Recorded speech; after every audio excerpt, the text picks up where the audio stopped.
এক চিরস্থায়ী সত্য, এক অনিবার্য গন্তব্য কিয়ামত। মহাবিশ্বের প্রতিটি স্পন্দন, সময়ের প্রতিটি পদক্ষেপ যেন নীরবে ঘোষণা করে চলেছে সেই চূড়ান্ত দিনের আগমন বার্তা, যেদিন এই নশ্বর পৃথিবীর সকল হিসাব নিকাশ সম্পূর্ণ হবে। পবিত্র কোরআনে আল্লাহ তাআলা বারবার এই মহাসত্যের কথা স্মরণ করে দিয়েছেন, মানবজাতিকে দিয়েছেন সতর্কবার্তা। এই পার্থিব জীবন চিরস্থায়ী নয়, সকল সৃষ্টিকেই একদিন তারই সমীপে প্রত্যাবর্তন করতে হবে। কখন সেই মহাপ্রলয় সংঘটিত হবে? এ প্রশ্নের উত্তরে স্বয়ং বিশ্বনবী সাল্লাল্লাহু আলাইহি ওয়াসাল্লামকে আল্লাহ তাআলা ওহীর মাধ্যমে জানিয়েছেন, তারা আপনাকে কিয়ামত সম্পর্কে প্রশ্ন করে যে তা কখন ঘটবে। বলুন, এর জ্ঞান কেবল আমার রবেরই নিকট রয়েছে, তিনিই নির্ধারিত সময়ে তা প্রকাশ করবেন। অন্য আয়াতে আল্লাহ রাব্বুল আলামিন এর রহস্যময়তাকে আরও স্পষ্ট করে বলেন, কিয়ামত নির্দিষ্ট সময় হবে, যার ব্যাপারে আল্লাহ তাআলা ব্যতীত আর কেউ জানে না। কিয়ামতের সেই ভয়াবহ মুহূর্তের একটি চিত্র তুলে ধরে আল্লাহ রাব্বুল আলামিন বলেছেন, হে মানুষ, তোমরা তোমাদের রবকে ভয় করো। নিশ্চয়ই কিয়ামতের প্রকম্পন এক ভয়ঙ্কর ব্যাপার। যেদিন তোমরা তা দেখবে, সেদিন প্রত্যেক স্তনদানকারিণী আপন দুগ্ধপোষ্য শিশুকে ভুলে যাবে এবং প্রত্যেক গর্ভধারিণী তার গর্ভপাত করে ফেলবে। তুমি দেখবে মানুষকে মাতালের মতো, অথচ তারা মাতাল নয়। তবে আল্লাহর শাস্তি বড়ই কঠিন।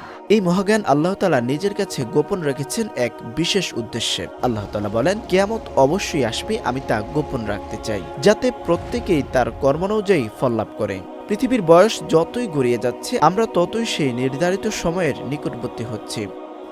কিয়ামতের সঠিক সময় অজানা থাকলেও মানবজাতির পথ প্রদর্শক আমাদের প্রিয় নবী সাল্লাল্লাহু আলাইহি ওয়াসাল্লাম তার উম্মতকে সতর্ক করার মানুষে অসংখ্যবার কিয়ামতের ছোট ও বড় আলামতসমূহ সবিস্তারে বর্ণনা করে গেছেন। যদিও কিয়ামতের চূড়ান্ত বড় কোনো আলামত এখনো আমাদের দৃষ্টিগোচর হয়নি, তবে ছোট ছোট বহু নিদর্শন ইতিমধ্যে প্রকাশিত হয়েছে, যা হওয়ার দ্বারপ্রান্তে দাঁড়িয়ে, যা আমাদের গভীর চিন্তার খোরাক যোগায়। আসুন আমরা সেই ছোট আলামতগুলোর দিকে দৃষ্টিপাত করি, যা ক্রমান্বয়ে আমাদের সামনে উন্মোচিত হচ্ছে বা হওয়ার অপেক্ষায় রয়েছে। ফোরাত নদীর পানি শুকিয়ে স্বর্ণের পাহাড় প্রকাশ পাওয়া। দক্ষিণ পশ্চিম এশিয়ার অন্যতম গুরুত্বপূর্ণ নদী ফোরাত, যা তুরস্ক থেকে উৎপন্ন হয়ে সিরিয়া ও ইরাকের বুক চিরে দজলা নদীর সাথে মিলিত হয়ে পারস্য উপসাগরে পতিত হয়েছে। প্রায় 2700 কিলোমিটার দীর্ঘ এই নদী এই অঞ্চলের পানির প্রধান উৎস এবং প্রাচীন সভ্যতার লীলাভূমি। হাদিসের ভাষ্যমতে হযরত আবু হুরায়রা রাদিয়াল্লাহু তাআলা আনহু বর্ণনা করেন, রাসূলুল্লাহ সাল্লাল্লাহু আলাইহি ওয়াসাল্লাম বলেছেন, অচিরেই ফোরাত নদী শুকিয়ে যাবে আর এর থেকে স্বর্ণের পাহাড় উন্মোচিত হবে। যে ব্যক্তি সে সময় উপস্থিত থাকবে, সে যেন এর কিছুই গ্রহণ না করে।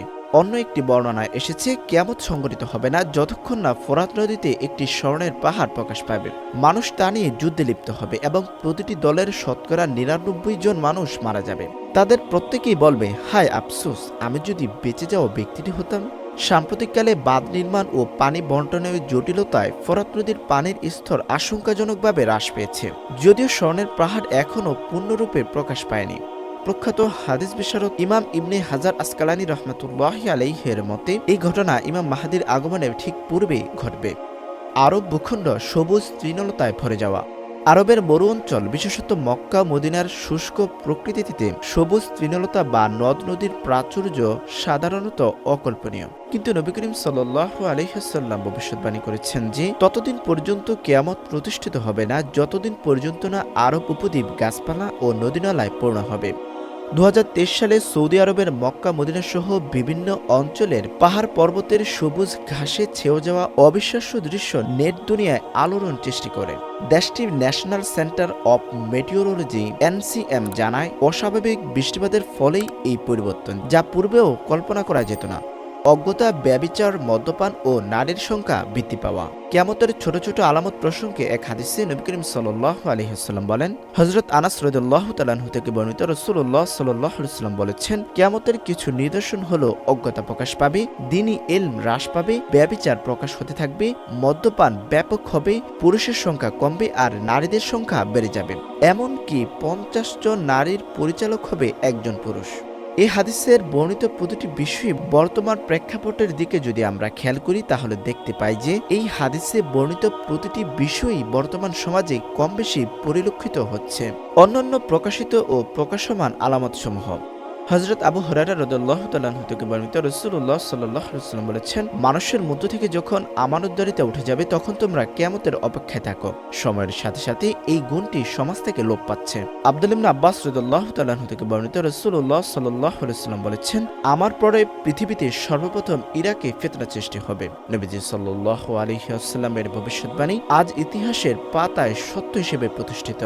নবী করিম সাল্লাল্লাহু আলাইহি ওয়াসাল্লাম বলেন, তাবুকের যে স্থানটিতে কূপ রয়েছে সেটি কিয়ামতের আগে ফুলে ফলে ভরে উঠবে। বর্তমানে তাবুকের সেই স্থানটি একটি উর্বর বাগানে পরিণত হয়েছে।